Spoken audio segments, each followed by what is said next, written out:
محترم ناظرین، آپ کی خدمت دوبارہ سلام عرض کرتے ہیں۔ آپ ملاحظہ فرما رہے ہیں پروگرام مذاکرہ، اور آج کا موضوع ہے امام رضا علیہ السلام۔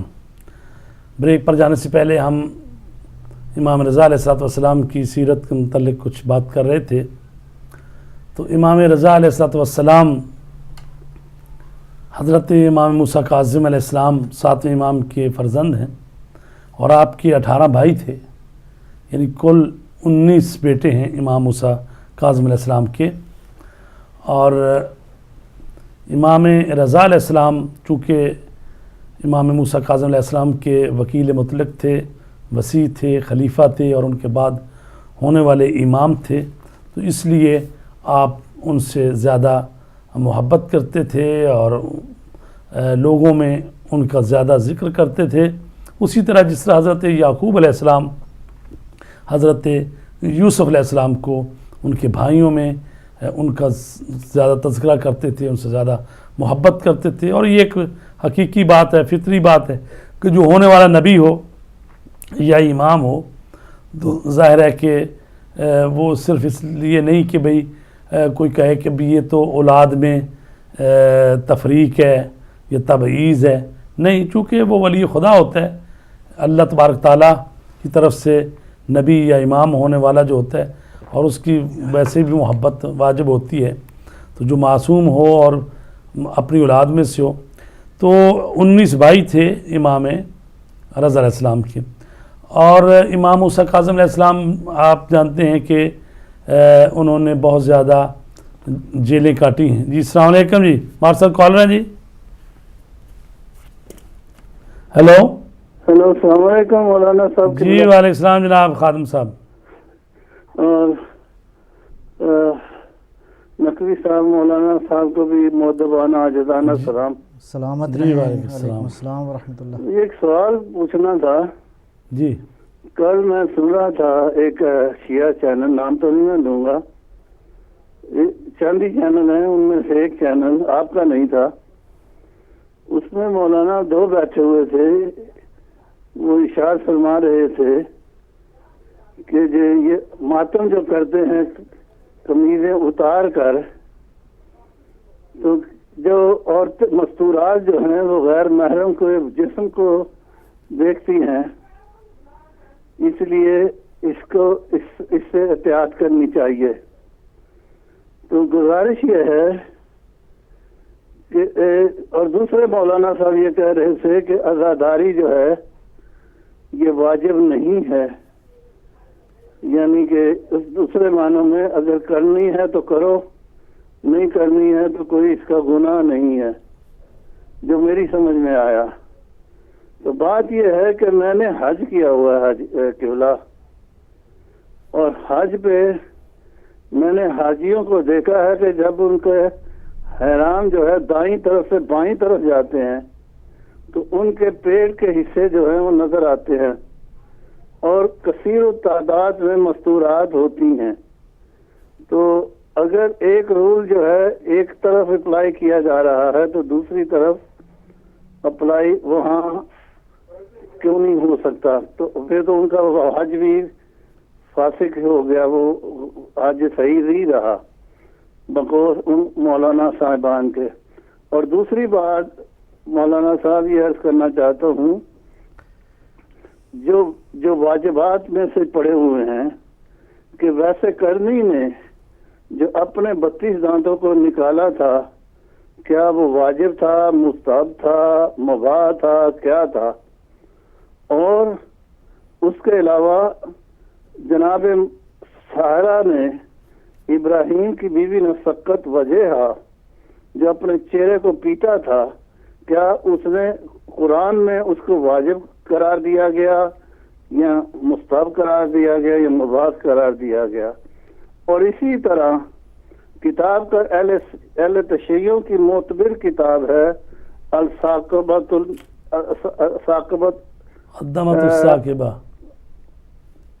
ثاقبۃ کچھ ایسی کتاب ہے، بارہ میرے ذہن میں نہیں آ رہی، اس میں یہ لکھا ہوا ہے کہ حضور امام حسین علیہ السلام پیدا ہونے سے پہلے 4 مہینے کے دوران اپنی والدہ ماجدہ کو رلاتے تھے اور وہ یہ کہتے تھے کہ یہ بیٹا تیرا جو ہے بے خطا اور بے قصور پیاسا مارا جائے گا، اور اسی تیرا بیٹا پیدا ہونے والا جو ہے یہ جو ہے وہ اس کے لاشے پر گھوڑے دوڑائے جائیں گے۔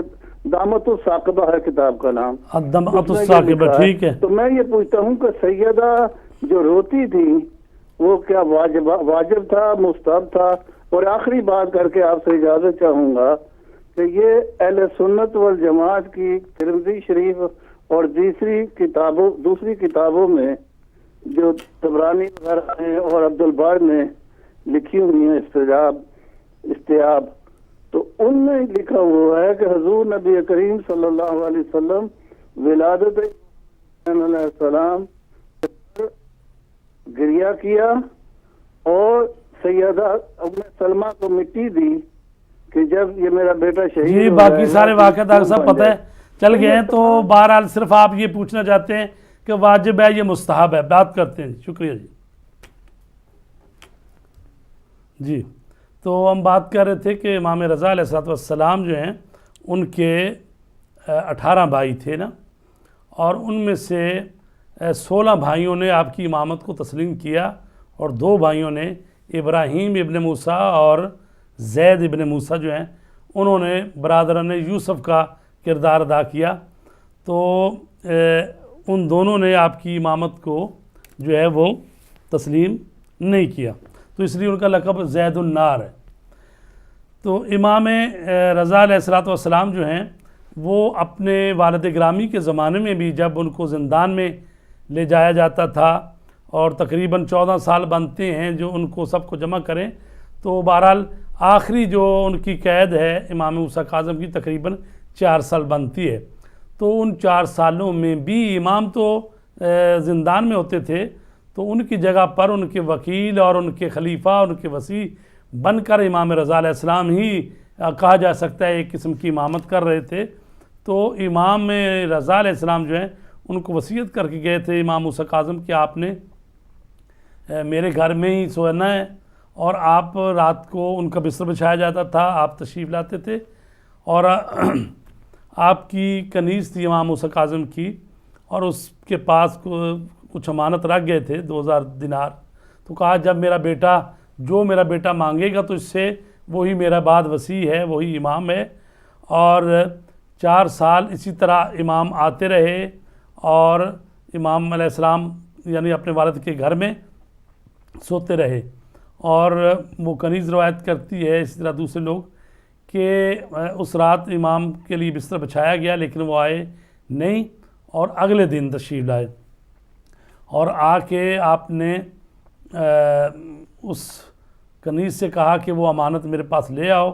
تو اس نے رونا شروع کر دیا، اس کو پتہ چل گیا کہ امام موسیٰ کاظم علیہ السلام کی شہادت ہو گئی ہے۔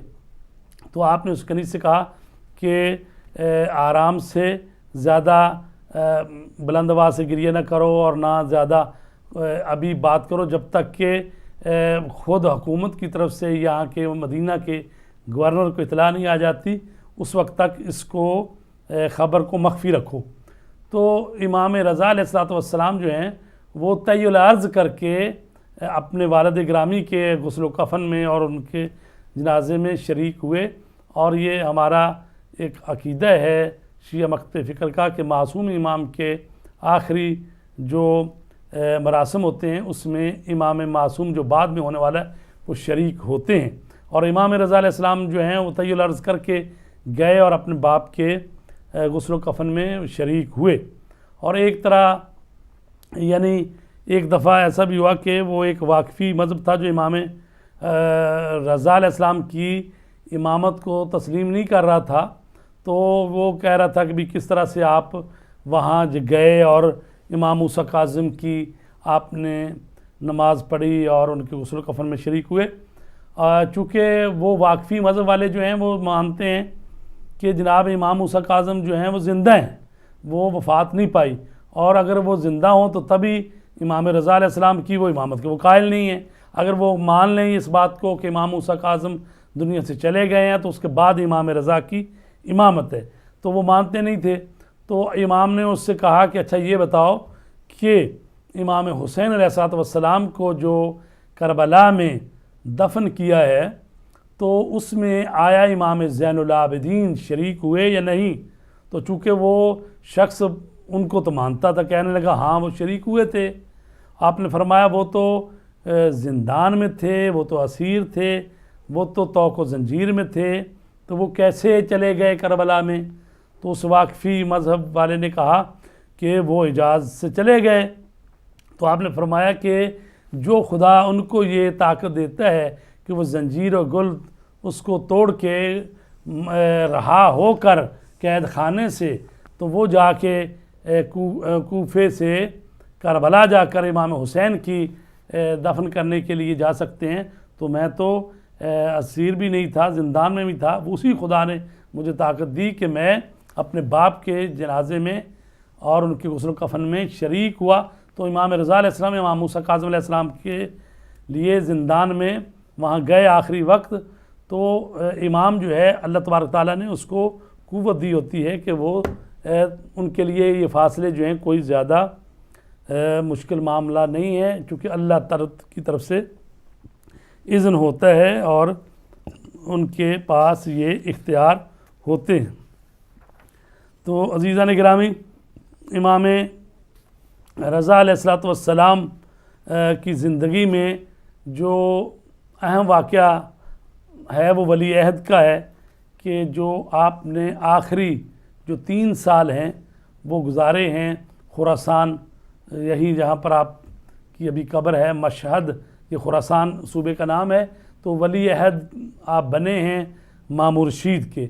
تو اس پر ہم بات کرتے ہیں اور اپنے قبلہ محترم سے پوچھتے ہیں کہ کیا وجوہات تھی کہ آپ نے ولی عہد کا عہدہ قبول کیا؟ جی بسم اللہ قبلہ۔ بسم اللہ الرحمن الرحیم۔ عرض یہ ہے کہ یہ زمانہ ظاہر ہے کہ مامون الرشید کا ہے۔ مامون الرشید جو ہے وہ اپنے بھائی امین کو اس نے قتل کیا، اور قتل کرنے کے بعد وہ بنا مملکت اسلامی کا سربراہ۔ امین کی اور مامون کی بہرحال ٹسر رہی تقریباً 5 سال تک، یہ سلسلہ جو ہے وہ جاری رہا۔ اب تاریخ کے بہت سارے بہرحال میں سارے حقائق تو ابھی نہیں بیان ہو سکتے۔ اب مامون کے لیے بہت ساری مشکلات تھیں۔ نمبر 1، چونکہ امین کا قتل لوگوں کو معلوم تو ہو گیا کہ اس کا قاتل جو ہے وہ اس کا بھائی ہے، مامون ہی ہے، اور تاریخ نے لکھا ہے کہ امین کا جب سر کٹا ہوا لے کر آیا جو شخص، تو مامون نے سجدہ شکر بھی کیا اور 1 ملین درہم جو ہے وہ اس کو انعام دیا اس آدمی کو جو کہ سر لے کر آیا تھا۔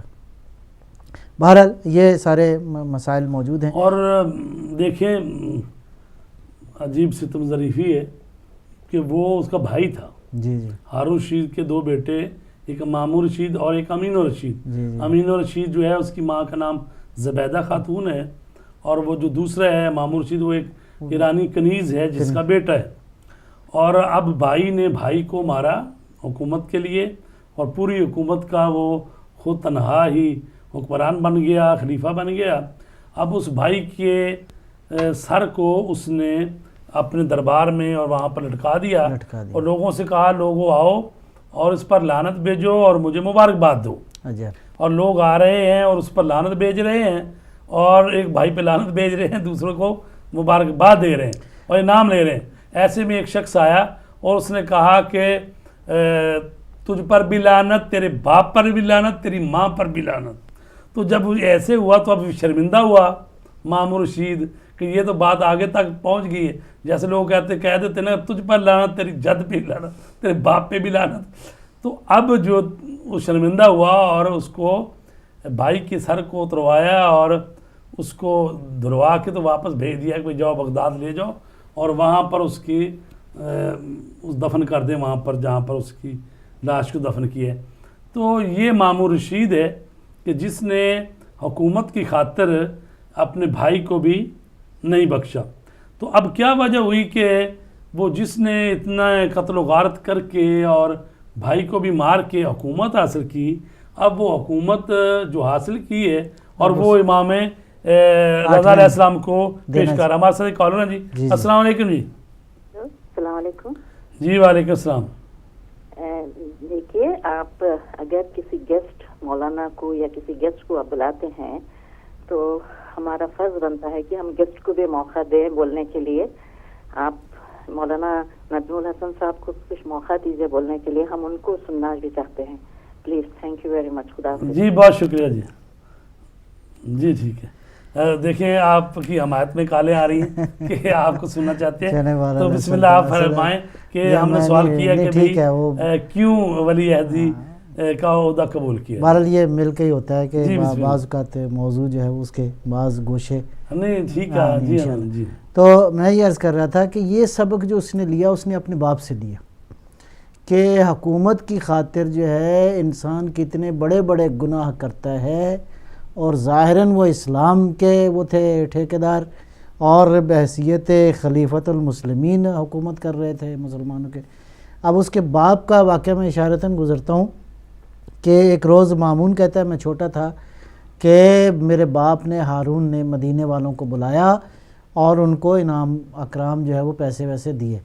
تو اتنے میں امام موسیٰ کاظم علیہ السلام آئے تو ہارون نے بہت بڑھ کے استقبال بھی کیا, اور بہرحال مختصر یہ ہے کہ جب رقم دینے کے وقت آیا تو پیسے بھی تھوڑے دیے اور بہرحال اسی طرح رخصت کر دیا. تو مامون نے بڑا حیران ہوا کہ باپ سے پوچھا کہ بھئی احترام بھی سب سے زیادہ اس شخصیت کا تم نے کیا ہے, اور جب مال و دولت دینے کی بات آئی ہے تو وہ بھی سب سے کم دیا ہے. اس نے کہا کہ یہ جو جس تخت پہ میں بیٹھا ہوں اصل وارث اس کا یہ ہے, یہ جس کا میں نے احترام کیا. لیکن ساتھ ہی جملہ کہا الملک عقیمن, یعنی حکومت جو ہے اس کا کوئی اس کی اولاد نہیں ہوتی, وہ رشتوں کی بنیاد پہ نہیں چلتا. پھر یہ کہا کہ اے مامون اگر مجھے محسوس ہو جائے کہ تو میری حکومت کے خلاف کوئی سازش کر رہا ہے.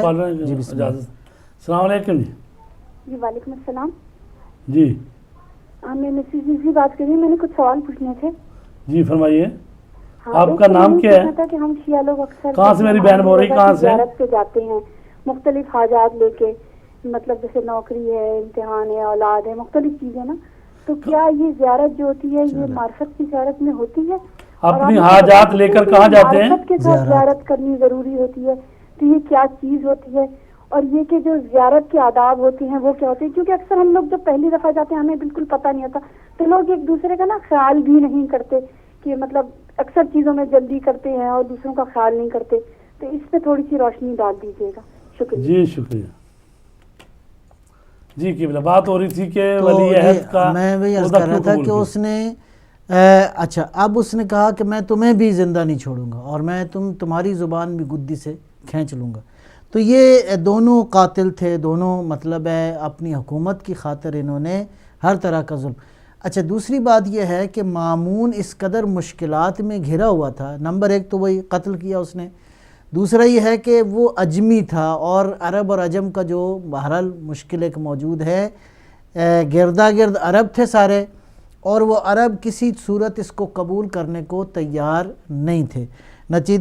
نتیجتاً یہ ہے کہ مامون کی مقبولیت جو ہے وہ کم ہوتی جا رہی تھی اور مملکت میں شورشیں تھیں. ادھر امین کے حامی تھے, ادھر بہرحال علویوں کے مسائل تھے, امام رضا علیہ السلام کے گردا گرد ساری امت جو ہے وہ جمع تھی. تو ان ساری چیزوں کو مد نظر رکھتے ہوئے اس نے کہا کہ میں کم از کم کسی ایک ایسی شخصیت کا سہارا لوں جو کہ میری حکومت کے لیے تھوڑا سا استحکام کا باعث بنے. لہٰذا اس بنیاد پہ سیاسی ایک جو ہے وہ عہدہ جو ہے وہ دیا گیا.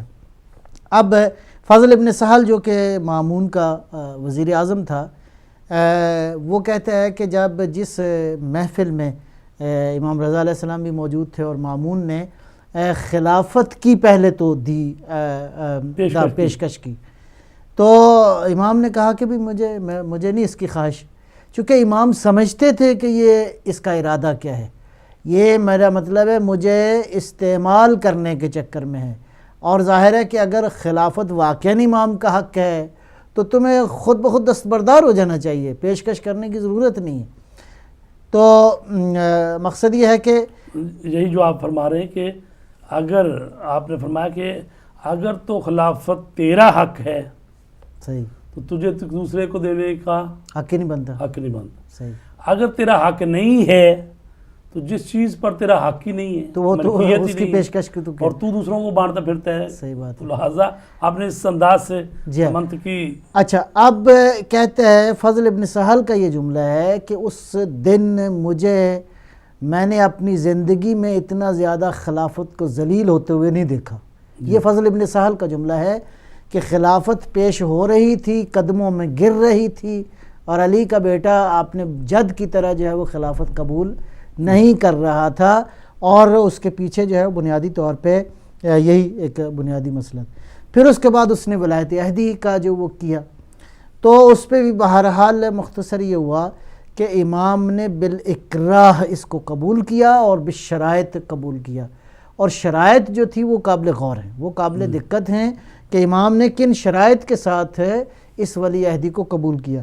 فرمایا پہلی شرط تو یہ ہے کہ مملکت کے امور میں ہرگز مداخلت نہیں کروں گا. دوسری شرط یہ ہے کہ یہ جو رؤسائے مملکت ہیں، وزیر وزراء، حکم مطلب بیوروکریسی کے بقول جی ہاں، وہ کہ جتنے مطلب عہدے ہیں میں ان کو عزل کرنا، ان کو نصب کرنا، میں جو ہے وہ یہ ان میں بھی مداخلت نہیں کروں گا. اور تیسرا یہ ہے کہ قضاوت کے احکام سے بھی میرا کوئی تعلق نہیں ہوگا. یعنی تین بڑے شعبے تو یہی تھے.